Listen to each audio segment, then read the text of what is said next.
Estamos começando a conversa de redação desta quarta-feira com a participação do Eduardo Costa, do Júnior Moreira e da economista Rita Mundim. Você, ouvinte da Tchai, também pode participar opinando por meio do WhatsApp do jornalismo. 99996-7074.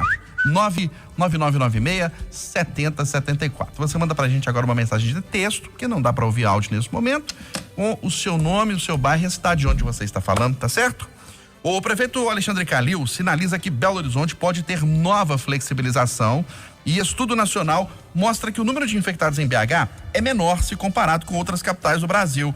Ô Rita Mundim, será que poderemos ter uma flexibilização? O infectologista Estevão Urbano disse hoje no Jornal da Itatiaia que se fosse hoje, 15 de julho, quarta-feira, não teria não, pelos números. Pois é, mas eu ouvi a entrevista, né, do Dr. Estevão Urbano, mas ele deixou claro a preocupação com a retomada da atividade econômica, quando ele disse que o comércio era a maior vítima, né, e não era a causa. Então o discurso mudou do vinho para a água, né? E essa interpretação de que realmente a atividade econômica é vítima da crise muda o olhar do político no sentido de encarar os protocolos para uma retomada, se possível, a mais rápida possível, obedecendo os critérios de segurança. Então eu acho que está havendo uma mudança de postura. E essa mudança de postura está ocorrendo exatamente pela compreensão do topo da montanha. Então, chegamos no topo, o número está alto, ainda está. Então, a gente tem que ficar todo dia analisando o número de pessoas que necessitam de cuidados especiais. Nós estamos falando do sistema de saúde, em especial de leitos de UTIs e a atividade econômica. Então, se a gente tem essa consciência de topo de platô, é hora sim de analisar como retomarmos as atividades o mais rápido possível, com a maior segurança possível, já que quando você atinge esse platô, os casos param de crescer. Então você tem que ficar de olho só nas UTIs lá e nas vagas hospitalares. Então eu acho que houve sim essa mudança de postura no sentido de priorizar agora os protocolos para a retomada da atividade e buscar junto aos governos, principalmente junto à União, termos a criatividade. Ele até falou de forma bem clara, agora é com os economistas. Então nós temos que buscar ajuda para mitigar aquilo que já aconteceu, né? Os danos causados pela crise sanitária. Então é hora de muita união, de muito diálogo e de muito esforço da sociedade como um todo, porque a atividade econômica não é uma prerrogativa dos empresários. O Brasil tem que parar com essa ideia de achar que o empresário é o bandido. O empresário não é um bandido, o empresário é o herói nacional que gera empregos, apesar de todas as crises que nós passamos, apesar de toda a corrupção e da carga tributária. Portanto, é hora de nos unirmos em prol da defesa das micro, pequenas, médias, grandes empresas, da volta do emprego, para que a gente tenha a volta da renda, do consumo e do crescimento que nós merecemos. Eduardo Costa, expectativa para um anúncio de flexibilização do comércio em Belo Horizonte e esse dado que mostra que o número de infectados em BH é menor se comparado com outras capitais do Brasil. Hoje, Belo Horizonte tem 12.123 casos de Covid-19 com 288 mortos. Bom dia para você. Bom dia. Esse número deve-se ao trabalho da prefeitura de isolamento e deve-se às características de Minas Gerais, que está no interior do Brasil. O estado como um todo foi poupado. Graças a Deus. Graças a Deus. Esse é um ponto. Agora, em relação à flexibilização, francamente eu não tenho nenhuma, porque não haveria a menor coerência. Anteontem, essa última fala do prefeito, ele falou: a doença está chegando no seu vizinho. Então, travaram 120 dias. E agora é a hora? Não, eu acho que não. O que pode acontecer é uma conversa para preparar um protocolo para daqui uns 15 dias, dependendo da evolução. Sabe, ontem eu falava com o prefeito de São José da Lapa, o Diego, que é inclusive ouvinte do Conversa, falou comigo ontem. Ele fechou a cidade junto com Belo Horizonte, 15 dias. Aí pressão de todo lado, 15 dias depois ele falou: gente, eu vou começar a flexibilizar. E foi fazendo assim, abre aqui, conversa ali, abre uma parte do comércio, abre outra, de forma que todo mundo pudesse respirar mas que não houvesse um escandaloso aumento da doença. Para você ter uma ideia, Eustáquio, hoje o único problema que ele está enfrentando nesse momento é com 2 tipos de atividades. São os donos de academia e os salões de cabeleireiro de beleza. Porque a turma diz para ele assim, olha, nós estamos funcionando só de 9 às 5 e 5 da tarde que o sujeito sai do serviço, então como é que nós vamos ter cliente? E ele está preocupado, está conversando com eles e está buscando uma saída. Mas o município está passando por isso, como ele e outros municípios de Minas Gerais. E ele faz lives toda semana conversando, explicando para os moradores. Então, faltou essa comunicação com o comércio e faltou essa flexibilização que estou falando hoje. Eu pedi em abril, mas eu estava errado e eu tinha que respeitar o Estevão e os outros infectologistas, os técnicos. Mas 120 dias depois do fechamento, na minha modesta opinião, essa não é a melhor hora. Aí eu não vou entender mais nada. E você, Júnior Moreira, o que diz sobre esses números, comparando Belo Horizonte com outras capitais e essa reunião de hoje do prefeito Alexandre Calil, uma entrevista coletiva? Bom dia mais uma vez. Bom dia para todo mundo. Olha, Eustáquio, sobre os números não tem muito o que falar, né? Você pega uma base comparativa por 100 mil habitantes e aí tem como você brigar com os números, né? Se Belo Horizonte tá bem nessa conta, tá tudo resolvido, sem polêmica nenhuma. Agora, sobre a reabertura da cidade, eu posso até estar enganado e quero errar, né? Mas não vejo uma decisão também, como o Eduardo não vê, nesse momento de abrir a cidade, não. Acredito que essa entrevista de hoje, eu já venho falando isso, ontem eu disse para vocês aqui que para mim a frase mais importante da live do prefeito segunda-feira era sobre a economia. A primeira coisa que ele fala na live era isso, eu vi a preocupação dele na retomada da cidade e isso vem se concretizando. Acho que essa entrevista coletiva de hoje é muito mais para falar e programar uma retomada, né? O que vai ficar decidido com os empresários, do que para falar em uma reabertura imediata. Agora, eu acabei de conversar com alguns líderes de comércio aqui da capital, por exemplo, o Marcelo Souza e Silva da CDL, e eles não foram convidados ainda para essa reunião. Não sei se o convite vai chegar agora, né? A Brasel também não foi convidado, o representante dos shoppings também não foi convidado. Então, com quem que vai ser essa reunião?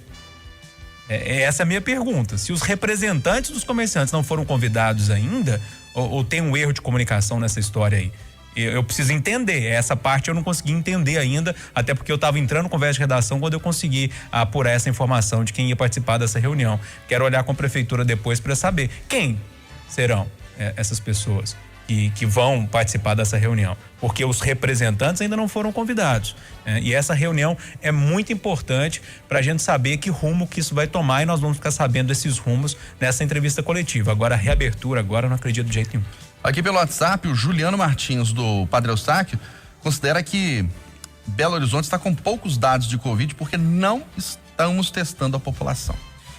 Olha, o pico do coronavírus em Minas pode não ocorrer nesta quarta-feira. E o presidente da Sociedade Mineira de Infectologia, Estevão Urbano, em entrevista ao vivo hoje no Jornal da Itatiaia, explicou por quê. Vamos ouvir. O pico é o maior número de casos que se terá durante uma pandemia. Através de projeções, modelagens matemáticas, observação da curva, os matemáticos, os epidemiologistas começam a fazer inferências, avaliando o número de casos que já tivemos, o tamanho da população de uma cidade ou de um estado, a velocidade de disseminação do vírus para chegar a algumas conclusões. Mas essas conclusões são apenas inferências, tentam se aproximar do real. Se o maior número de casos será hoje, ou se foi ontem, ou se será semana que vem, só retrospectivamente, até brinco, olhando pelo retrovisor, quando a epidemia tiver passada é que nós poderemos garantir. E ele disse também que ele comentou sobre o efeito platô, lembrando que o doutor Estevão Urbano faz parte do Comitê de Enfrentamento à Pandemia da Covid-19 da Prefeitura de Belo Horizonte. Vamos ouvir ele explicando essa questão do efeito platô. Quando você chega no pico, pode ser que esse número de casos mais elevados se mantenha por dias ou semanas. É o que nós chamamos de platô. Então, o platô é a manutenção do pico por um tempo X de tempo, pode ser semanas ou meses. Tomara que seja o mais rápido possível. Só depois que nós estivermos caindo na contabilidade, portanto, saindo do platô, é que a pandemia poderá estar entrando numa fase de remissão. Agora, qual será o tempo do platô? Onde, repito, nós chegamos no pico e mantemos um número elevado de casos. Pode ser um período curto, pode ser um período mais longo, mas tudo é muito imprevisível porque, inclusive, repito, nós podemos, inclusive, não estarmos no pico. Podemos ainda termos que queimar um pouco de lenha, que significa ter mais infecções, para que esse pico seja alcançado. Tomara que seja hoje. Mas também então não podemos dizer que já estamos no platô em Minas Gerais. Também não podemos dizer, porque o platô é quando você tem um número mais elevado de casos e mantém esse número elevado por vários dias. Pois é, Eduardo Costa, só daqui a alguns dias que saberemos se chegamos ao pico e se já estamos no efeito platô. De março até hoje, já falei isso há 5 vezes no Conversa de Redação, vou repetir mais uma vez. Atenção, hein? Esse não é um recado para o Estevão Urbano, de jeito nenhum. É bom médico, sabe das coisas, me respeita muito, gosto muito dele. Eu tô falando no geral pro mundo inteiro. Sabe o que nós sabemos do vírus, Astor? O quê? É nada. E não é de se assustar, gente. É uma pandemia, é um negócio novo que apareceu. Mas todo dia você vê, a OMS está estudando para ver se o vírus fica suspenso no ar. A OMS não tem constatação se quem teve o vírus pode ter de novo ou não. Se a Organização Mundial de Saúde não sabe, quem vai saber? Pico, pode, mas não pode. Pode, mas não pode. É o Fabinho que está na mesa? Fábio Lizardo. Ô Fabinho, excepcionalmente, pega um comentarista aí para mim. Se você achar ele aí, dá um sinal para eu estar que eu vou botar o comentarista aí. Esta pandemia, Eustáquio, no mundo inteiro, ela tá assim. Mas isso é assim, doutor? Ninguém sabe não, Eustáquio. Ninguém sabe. Eustáquio, eu pergunto a você, no caso do Estado, o Estado tem admitido a sua incompetência financeira. O Estado não está testando, a não ser quem está com suspeita grave, porque diz que não tem dinheiro. Agora vamos falar de Belo Horizonte, Eustáquio. Sim. Depois fica bravo com a gente. Você, porque às vezes eu estou enganado, eu pergunto para você, para Rita e para o Júnior, vocês têm notícia efetiva de quantos foram testados? Trabalhadores da limpeza urbana, trabalhadores da Sudecap que estão nas ruas, pessoal dos supermercados, pessoal do transporte coletivo, vocês têm notícia disso? Eu não. Você tem, Júnior? Não tem, não. Você tem, ô Rita? Não tem, né, Eduardo? A testagem aqui no Brasil praticamente não existe pela questão financeira, né?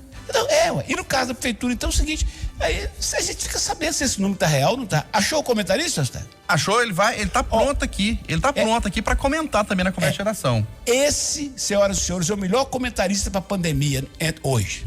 Nossa senhora, nem sem comentário. Não é esse aí, não. É outro. Mas vamos tocar a bola. Vamos. Mudar pra melhor, com certeza que a gente ia mudar melhor, que já tava bom. Diz que ia mudar pra melhor, que não tava muito bom. Tava meio ruim também, tava ruim. Agora parece que piorou. É esse, Ô, Eduardo, você é filho da Dilma? É esse. Esse é o nosso Dilma. Tá parecendo. Ô Rita Mundim, o doutor Estevão disse que só daqui a alguns dias ou semanas saberemos se estamos no efeito platô e se chegamos ou chegaremos ao pico. Pois é por aí. A gente já sabe que pelo crescimento que houve, aí a estatística começa a entrar também, né? Porque você vai tendo uma grande parte da população contaminada, infectada, né? E sem sintoma e tudo, e a curva vai chegando nesse platô e depois tende a cair, como está acontecendo lá no Amazonas, lá em Pernambuco, onde esse platô foi atingido há algum tempo atrás. Mas é isso mesmo, é estatística. E aí a estatística do vírus e a estatística do sistema de saúde e a necessidade e a vontade da volta da atividade econômica. E aí, Júnior? Olha, Eustáquio, ontem eu conversei com alguns especialistas que esse negócio do platô aí me deixou intrigado. Eu falei, deixa eu conversar com a turma para tentar entender. E todos eles, inclusive ontem numa entrevista a Camila Campos aqui no Jornal da Itatiaia Noite, o professor Unaí, também o doutor Estevão hoje, né, disse que não é possível saber, todos eles disseram, né, que não é possível saber esse platô, que a gente vai só entender se foi um platô ou não depois de umas 3 semanas que o número de casos estiver estabilizado ali.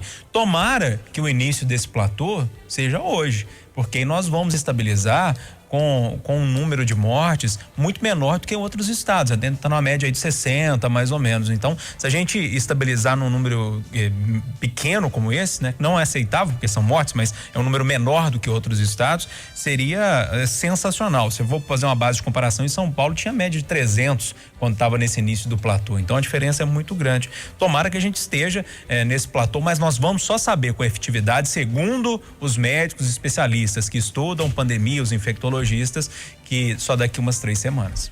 Ô Rita Mundim, prazo para votação da reforma da Previdência em Minas é ampliado para dezembro e a reforma tributária volta a ser analisada hoje pelo Congresso. Pois é, nossa, isso são... antes de entrar nesse assunto, eu só queria reforçar o que eu disse agora há pouco no meu comentário. A empresa americana Moderna está bem convicta de que chegou aí na vacina. Então, os mercados estão eufóricos nesse momento com essa possibilidade da vacina num curto prazo. Mas, enfim, voltando para as reformas. Em relação à reforma aqui do Estado, né, eu acho que como teve tanta coisa acontecendo e dada a situação do Estado, é até bom que esse prazo seja um pouco mais dilatado para diálogo e conversa e consenso. No que diz respeito à reforma tributária, eu já falei isso aqui, falei nos meus comentários, mas eu vou repetir. Eu sempre tive a teoria de que o Paulo Guedes, ele está convicto de que o melhor agora, ainda mais com essa pandemia, no pós-pandemia, é que haja a desoneração da folha pela substituição desse imposto, vamos chamar desse imposto digital, que está todo mundo querendo chamar politicamente de nova CPMF. Existe uma similaridade, mas é uma coisa totalmente diferente. Vou explicar por quê. O que está no Congresso, o que está proposto, é a substituição de 5 impostos de consumo por um imposto chamado IBS ou IBS, que seria mais ou menos o IVA, Imposto sobre Valor Agregado. Então, você substitui 5 impostos por um imposto para facilitar essa gestão tributária. O que o Paulo Guedes está querendo, e que eu acho que ele está corretíssimo nesse momento, é que nós temos aí uma carga tributária em torno de 35%, 38% do PIB, do Produto Interno Bruto. Desses 38%, 1/4 vem dos impostos que são aplicados sobre a folha de pagamento. Ele quer substituir esse imposto sobre a folha, que impede e que é um dificultador da contratação, por um imposto sobre transações financeiras equivalente no percentual a essa carga tributária. Ele não vai criar outro imposto, ele quer trocar. Ele quer trocar o imposto sobre folha por um imposto sobre transação financeira na mesma proporção. Então, seria calculado uma alíquota. Então, resumo da ópera, ele desoneraria a contratação, né, de empregos formais, e em troca ele espalharia essa arrecadação pela sociedade como um todo, mas um imposto justo, porque quanto mais transação financeira você fizer, mais você paga. Então é óbvio que os que têm uma situação melhor pagarão mais. E outra coisa, é um imposto transparente, não vai ter corrupção de agente público, o imposto é na veia, é um imposto transparente, moderno, tecnológico. E eu acredito que, se isso der certo, a gente pode evoluir para um imposto único numa determinada alíquota, e que esse imposto, já pensou você entrar no seu computador e enxergar quanto, que isso é online, isso é em tempo real, quanto que foi a arrecadação, quanto que está indo para o Estado, quanto que está indo para o município. Aí nós teríamos um imposto único, num segundo momento, tecnológico, moderno, transparente e incorruptível, né, pela tecnologia. É o que eu penso, e ele vai lutar por isso. E eu acho que nesse momento de pandemia, ele tem muita chance de conseguir essa substituição desse imposto da folha, repito, que é em torno de 25% de toda a arrecadação tributária. E aí a gente teria esse início desse imposto digital. Mas não é uma nova CPMF, é uma substituição de imposto, porque o governo não pode abrir mão de receita agora. Então ele substitui e depois inova lá na frente. Essa é a minha opinião. Ô, Júnior, você acha que há espaço nesse ano, em meio à pandemia, eleições, para uma discussão sobre a reforma tributária? Eustáquio, são dois assuntos aí que você chamou atenção, né? Primeiro, a reforma da Previdência aqui em Minas e também no município, né? Que pode ser, o prazo pode ser estendido, pelo menos a informação que se chega, né? Agora, se for estendido, e aí há uma perspectiva de votação já em agosto, segundo o presidente da Assembleia, mas não acredito que isso será votado antes das eleições, não. É uma pauta muito impopular para ser votado antes das eleições, né? E eles deixaram para a última hora agora, para o último mês, agora que vai esticar esse prazo, não sei, posso estar muito errado, mas eu acredito que isso vai ser só lá para dezembro que essa votação vai acontecer depois das eleições. Sobre o imposto, a briga tá de foice lá em Brasília, né? Porque o presidente Jair Bolsonaro é completamente contra o imposto, o Paulo Guedes quer muito esse imposto, e eu confesso para você, Eustáquio, se for uma substituição, se realmente for uma substituição, porque eu temo por isso, por não ser, mas se realmente for uma substituição, eu concordo demais com esse imposto. Você lembra, eu já defendi isso aqui no Conversa de Redação uma vez, lá no ano passado, quando o Paulo Guedes falou isso pela primeira vez, acho que setembro do ano passado, alguma coisa do tipo. Acho que é um imposto que vai pegar realmente quem faz mais transações e quem mexe mais com dinheiro, e hoje nós estamos num mundo muito digital, né? E se esse imposto for cobrado pelas transações digitais ali, eu acho um imposto interessantíssimo, mas coloco mais uma vez a ressalva, se for para substituir, né? Se quiserem colocar mais um imposto goela abaixo do povo, aí não dá, mas a substituição, eu acho muito interessante esse imposto, porque quem faz mais transação, quem ganha mais, quem movimenta mais dinheiro vai pagar mais, eu acho ele justo e lógico. Ô, Eduardo Costa, eu tenho a impressão que desde o início da sua carreira de jornalista, você ouve falar em reforma tributária e ela nunca foi feita nesse país. Eu tô enganado. Não, e quando tem uma reforma da Previdência, pau na turma, ferro na turma. Permita-me, ouvinte Tatiaia, desculpa, ferro na turma da carteira assinada. Ferro. Tudo pro trabalhador que é de segunda classe. As elites do serviço público, nem pensar. Nem pensar. Dá uma arrepiada agora. A única coisa que mudou com o governo Bolsonaro é que as reformas poucas que foram feitas quebraram o galho dos militares. Ajudaram muito. E a gente nem pode reclamar porque estavam meio prejudicados. Mas no mais, compadre, é ferro pro cidadão de carteira assinada, que agora pode inclusive ser demitido hoje e ser contratado daqui uns dias, vale tudo. O patrão pode pagar menos, diminuir o salário, mas o serviço público não pode. Ô, Eustáquio. Oi. Primeiro, reforma da Previdência. Ô, Júnior, é o que você está achando. Claro que é isso. Eles estão pedindo para votar até dezembro, Júnior, porque passou a eleição, eles votam. Elementar, né, Eduardo? Claro. Não, eles podem aprovar.